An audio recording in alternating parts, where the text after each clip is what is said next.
Hello, everyone. Thank you so much for hopping on today to join us for our Lunch and Learn. I'm so excited to be here today with Josh Campbell, the nurse manager of our PCICU, and Sarah Muir, who is one of our child life specialists at our hospital, and she is stationed on our PCICU. My name is Tara Tovkach, and I'm a development associate here on the Children's Miracle Network team, and it is my pleasure to be hosting y'all in honor of our Children's Miracle Network team here for our second Speaking of Miracles Lunch and Learn. Before we dive in to hear from our speakers, I wanted to share a little bit about CMN hospitals and the impact we have here at our hospital in Gainesville, thanks to our incredible partnerships, programs, and events that all fundraise for us year-round. UF Health Shands Children's Hospital is our local member hospital of Children's Miracle Network Hospitals. CMN Hospitals is an international nonprofit organization dedicated to raising funds and awareness for children's hospitals.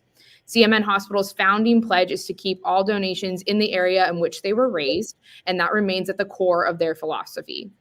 On this call today, we have a great gathering of partners, such as our friends from Dance Marathon at UF and FSU, our high school dance marathon programs, Dairy Queen, Extra Life, Campus USA, Southwest Georgia Oil, McLean, Knight Transportation and Swift Transportation, Ace Hardware, Wawa, Remax, and many more supporters of CMN. Throughout their partnership with Children's Miracle Network Hospitals at UF Health Shands Children's Hospital, they have the ability to serve the children coming to our hospital for medical care. With all funds going directly back to UF Health Shands, we are able to make an incredible impact on the lives of children and families who need advanced medical treatment. Every dollar we raise ensures our hospital is well equipped with the proper tools whenever children need them most. Your fundraising has helped purchase life-saving equipment, fund groundbreaking research, and provide funds for diversionary and social support programs that would otherwise not be possible. As we hear from our speakers, they will be sharing some more details about how they see CMN funds in action every day at the hospital, whether that be through the equipment supporting the patients on the PCICU or programs like Child Life on the unit. If you're tuning in on the YouTube live stream, you'll have to be logged in to do so, but feel free to put questions in the chat as we'll be monitoring them, and we'll have some time at the end to ask those questions.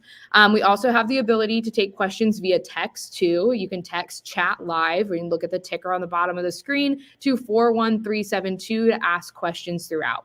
So with that, let's hear from our fabulous guests. I'm going to turn it over to Sarah and Josh. All right. Hello. All right. Okay, hi. I'm Sarah. I'm a child life specialist here. I've been here for about 3.5 years working in Shands, our PCICU. In my job, I help kids with the day-to-day coping and making the hospital less scary. All right. Hello, guys.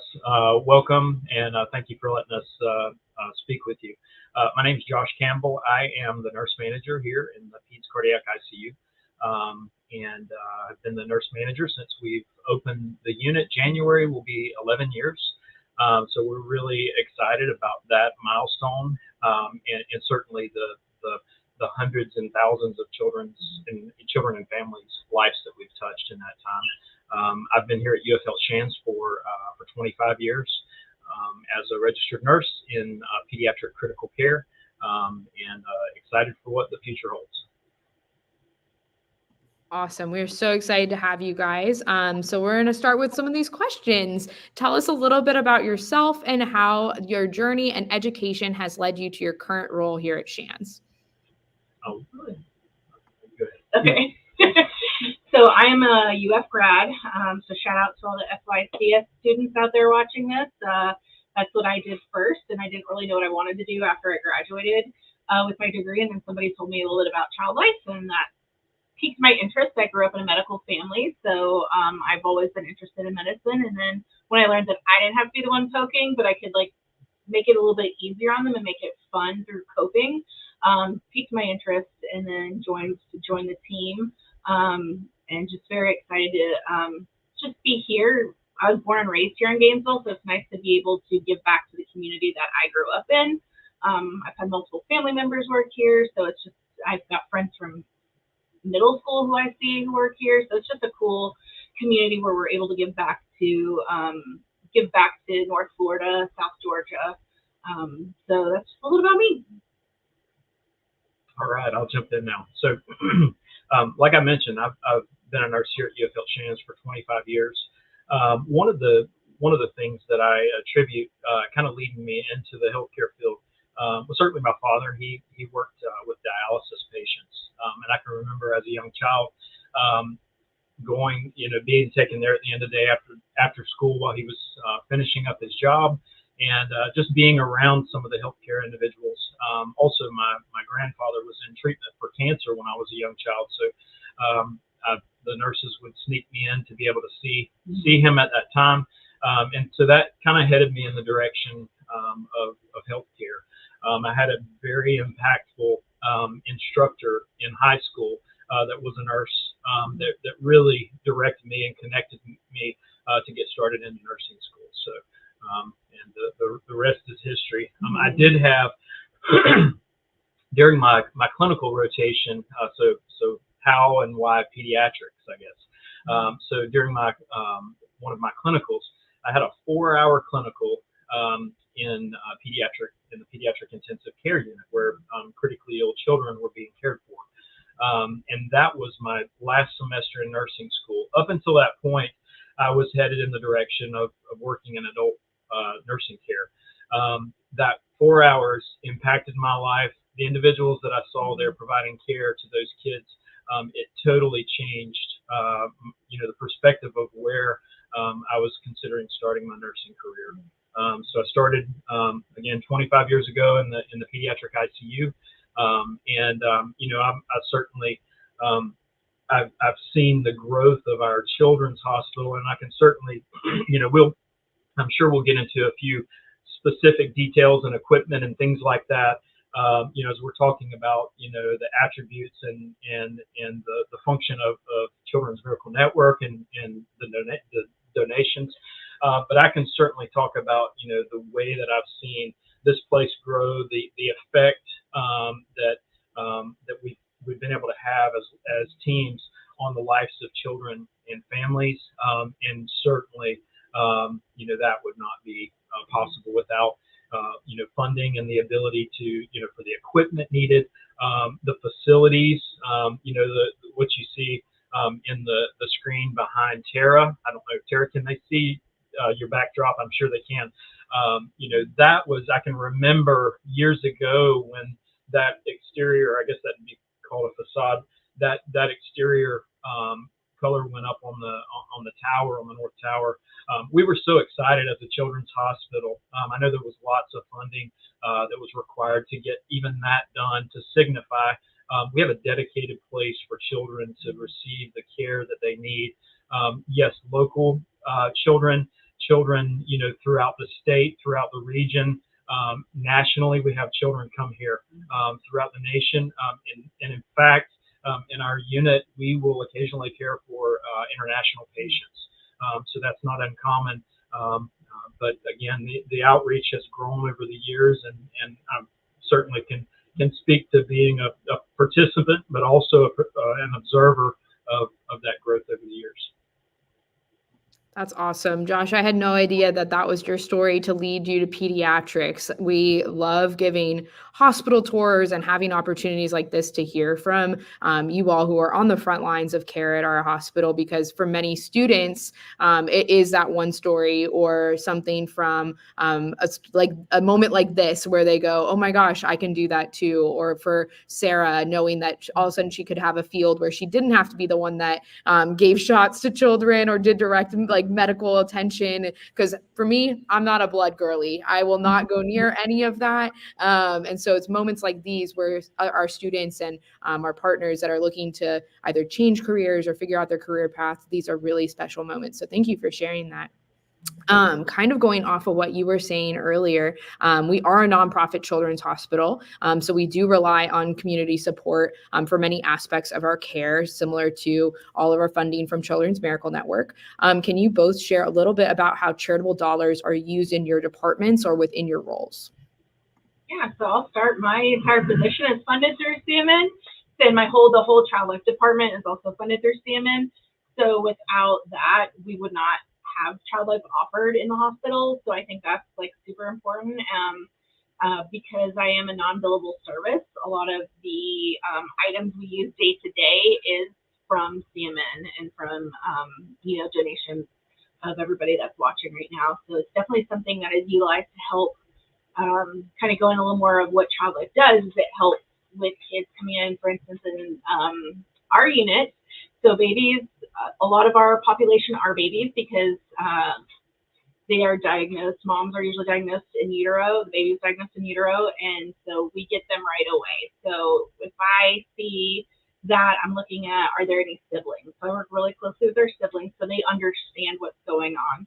We also do get school agers and teenagers who come in. Some of them come in going on the Berlin heart right here, or are going to be worked up for a transplant. So I can come in and talk to them and help them understand what's going on with their body in a developmentally appropriate way. And then also hit them on the fun side of, okay, what kind of activities do you want to do? Do you want to play a game? Do you want to do a therapeutic art activity just to get out maybe some anger? I had one kid, she was on the Berlin, this machine behind us, and she absolutely hated it just because it was so big and bulky and it was hard. So after she got her transplant, I got a big cardboard box and painted it just like this, and we took it to the stairwell. She wrote all her feelings on it and shoved it down the stairs, and we did that a couple of times, and it was kind of a fun way to wrap up her journey here. And again, all this can happen and it's possible because of CMN. That's awesome. Thank you for sharing that. That's you know, those stories, and of course there are many. I'm sure that Sarah could tell. We're going to talk a little bit about some pieces of equipment, but first, you know, it's very common. So equipment that is purchased, or you know, assets within our unit and within the Children's Hospital that are purchased with funds from the Children's Miracle Network, they are stickered. They have a sticker. We have the balloon and a little fun. We've even stickered Sarah.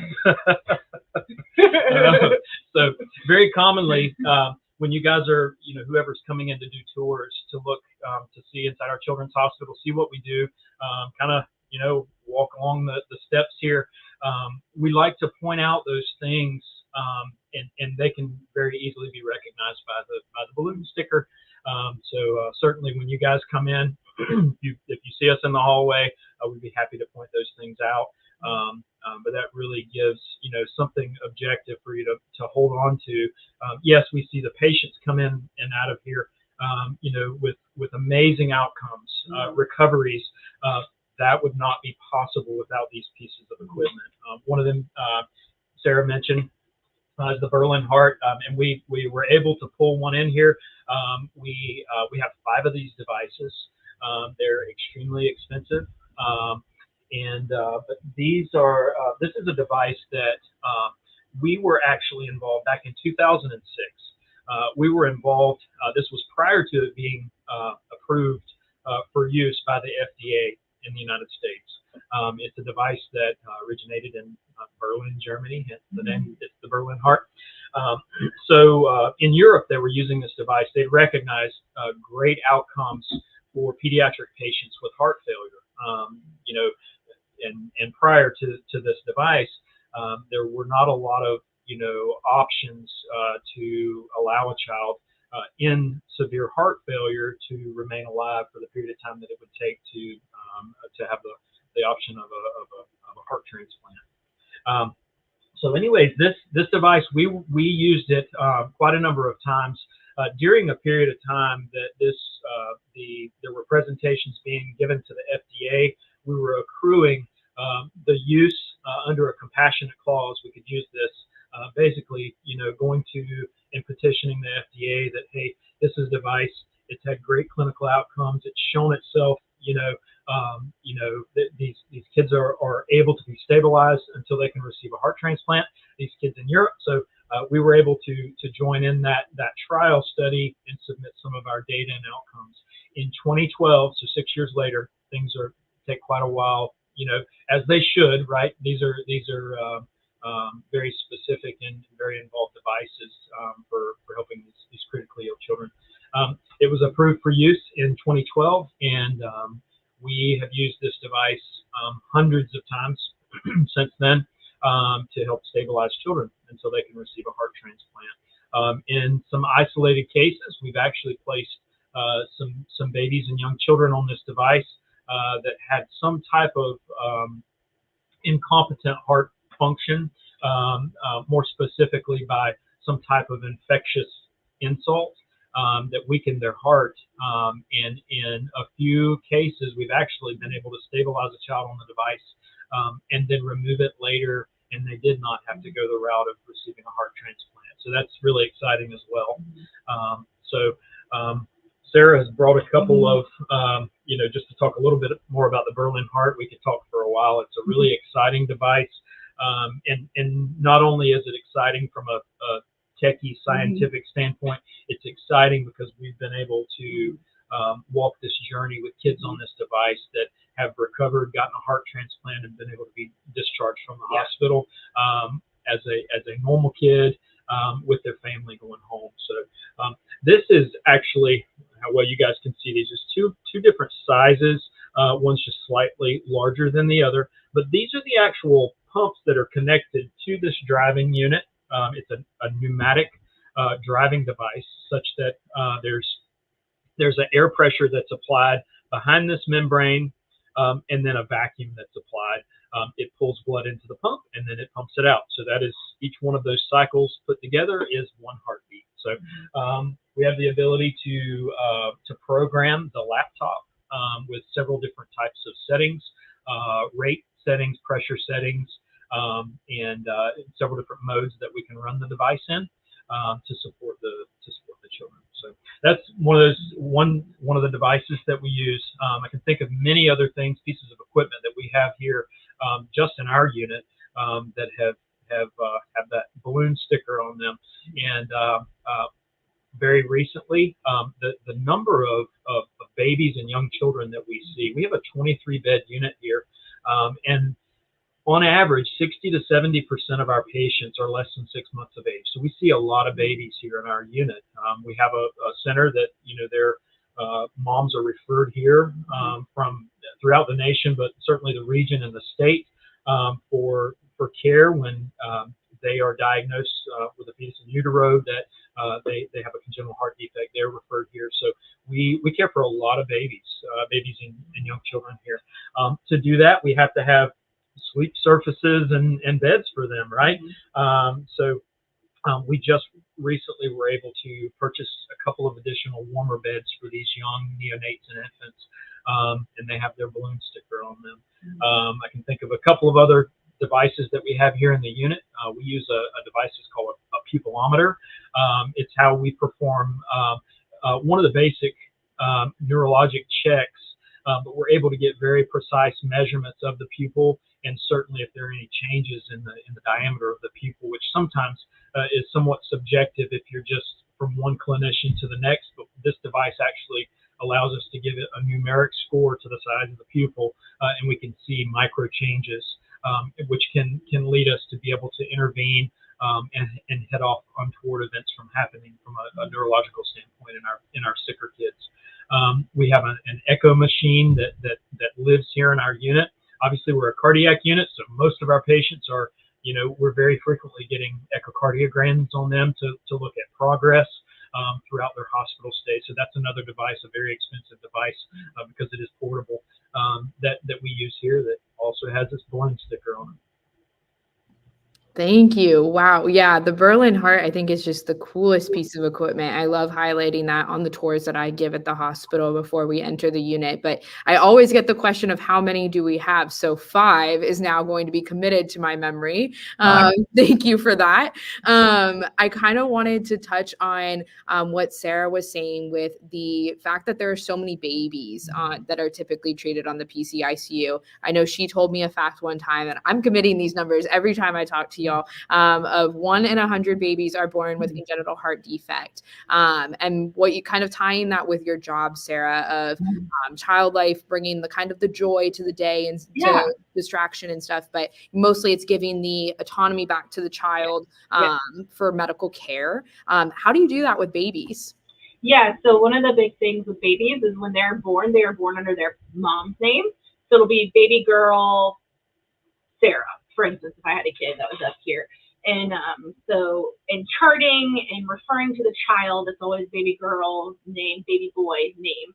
So one of the things I like to do is find out what that child's name is and just make a simple name tag. I love Canva. Canva's amazing. And so I just make a fun design, put their name on there, laminate it, and then put it actually on their bed. So the baby, the tiny like NICU beds, I can just put it directly on the bed. If it's the big cribs, I'll just put it above the crib, and I'll let the nurse know, hey, this is this patient's name. And then I refer to them by their first name, by the name their parent gave them. One, I feel like that gives them that dignity and it gives them that autonomy back of, okay, this is a human being. Yes, they might be super tiny. They might be, 2, 3, 4, 5 pounds, but they are still a human and we can treat them like a human. When I go in to check up on that room, check up on that patient, I like to refer to that child by their name. Go over and tell them hello and use their name when I speak to them. Because even just simple words, speaking to those tiny itty bitties is super important for their development.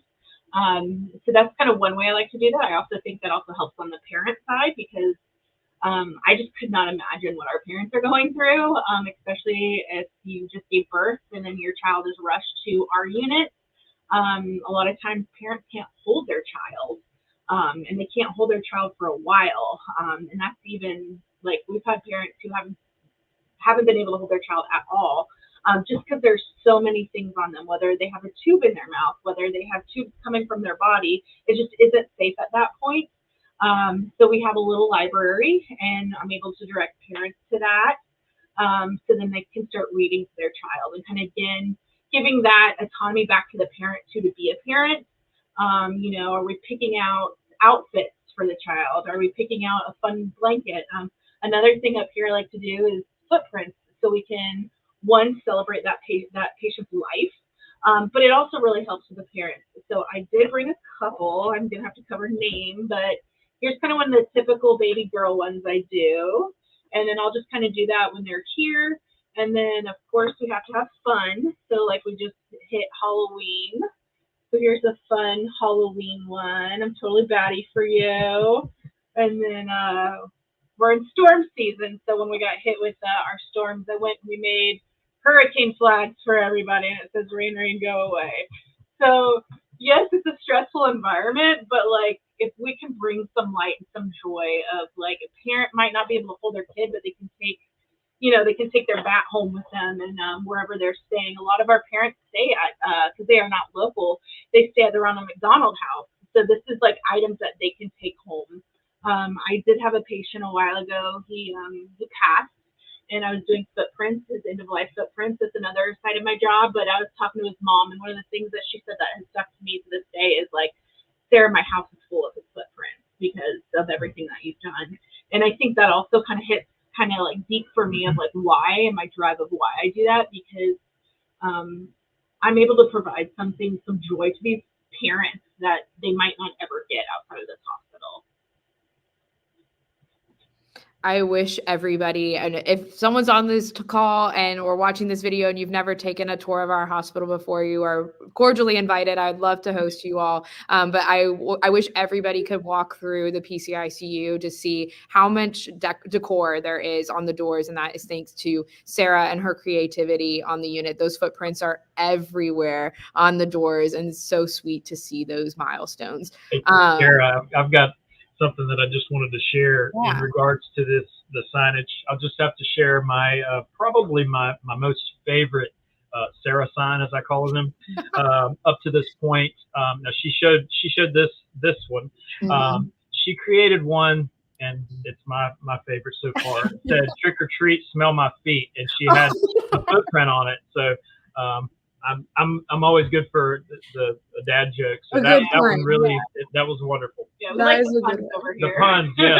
There are some good ones. Every time I walk through, there's always a new addition to someone's door. And it's so joyous. And I know, Sarah, you mentioned to me one time about it of these patients are in our hospital, whereas they would be getting the same kind of volume of artwork if they were in preschool. And so kind of creating that legacy for these families in the same way.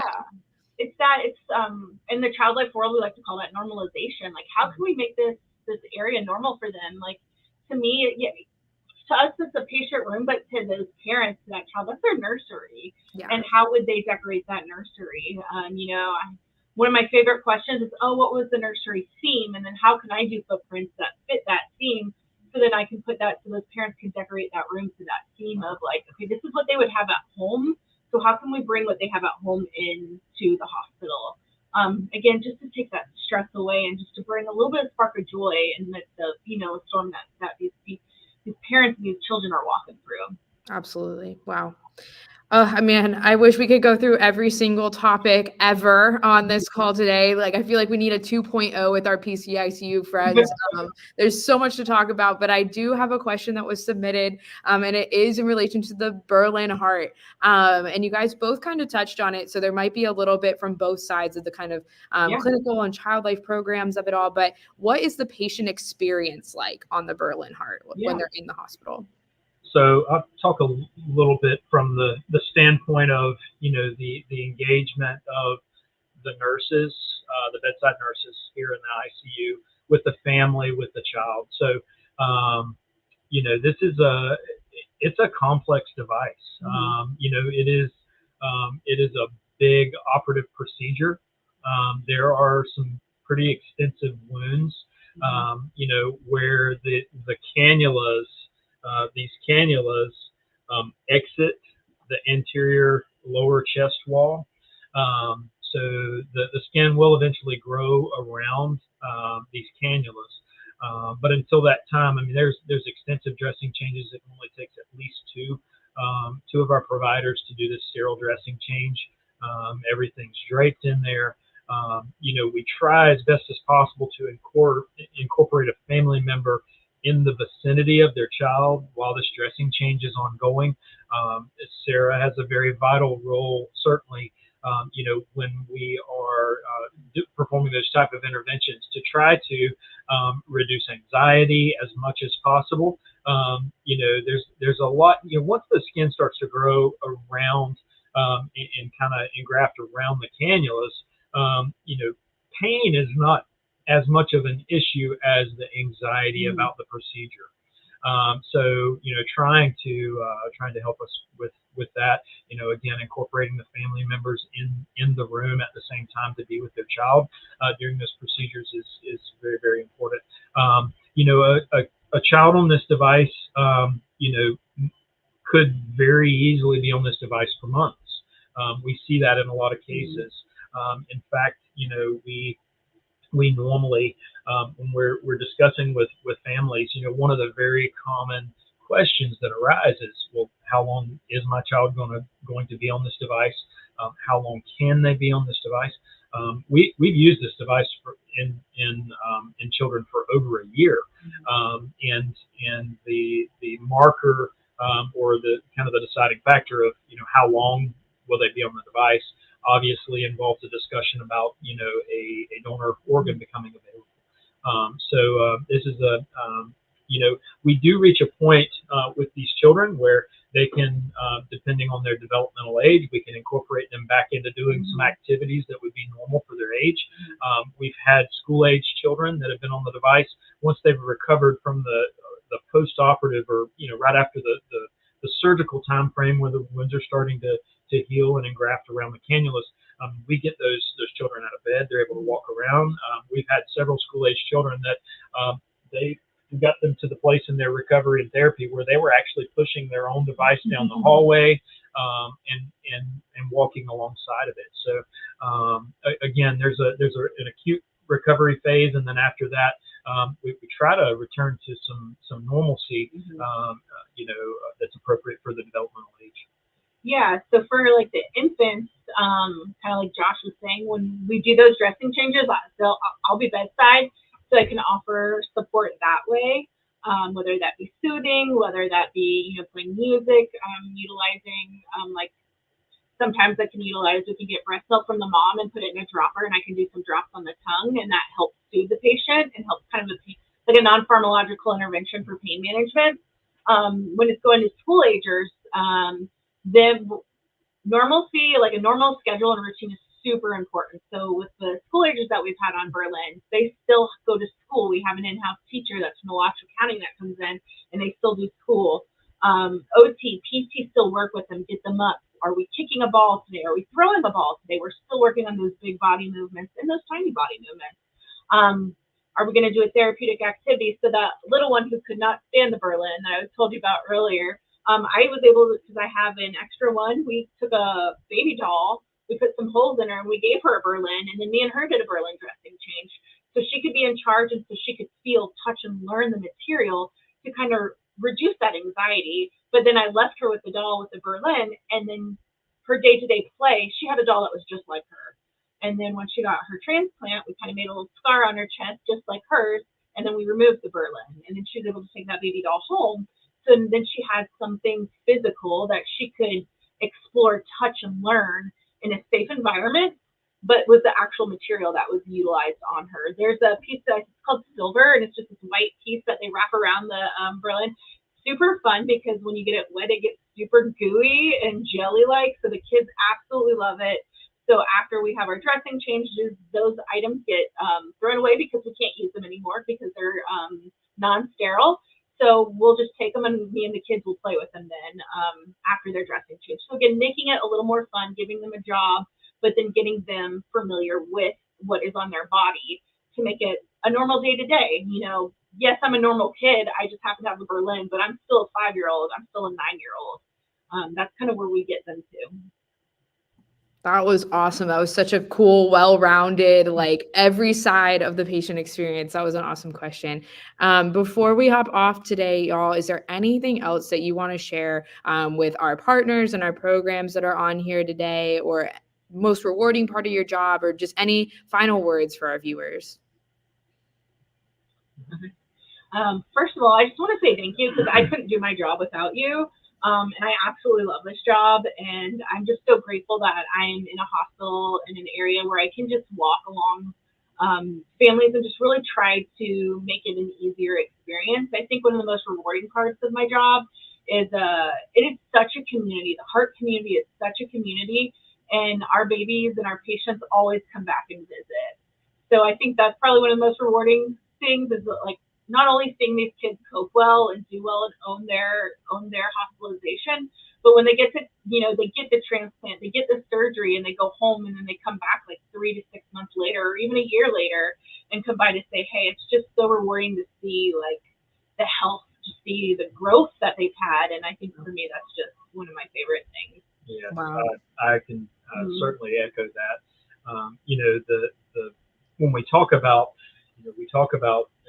donations and philanthropy and CMN and the partners are a tremendous part of what we do here. If you ever have the question or ask the why, there's always a child, a baby, a child. That's the why, right? They're there, their family, the ability that we are given to be able to help these children and families is certainly at our academic medical center, which it involves large teams of people, to be able to do what we do here to provide for these kids and families, and for that, we certainly would say thank you very much for what you do. Thank y'all. Well, if anybody ever has any questions, I know where to find these guys. So feel free to send us those questions whenever, and we'll make sure that we get back to y'all. But thank you so much, Sarah and Josh, for hopping on today. And for everybody that viewed live and will view later, I hope you learned a whole lot about why CMN funds are so crucial to the work, especially on our PCICU. So I hope everybody has a great rest of your week, and happy November.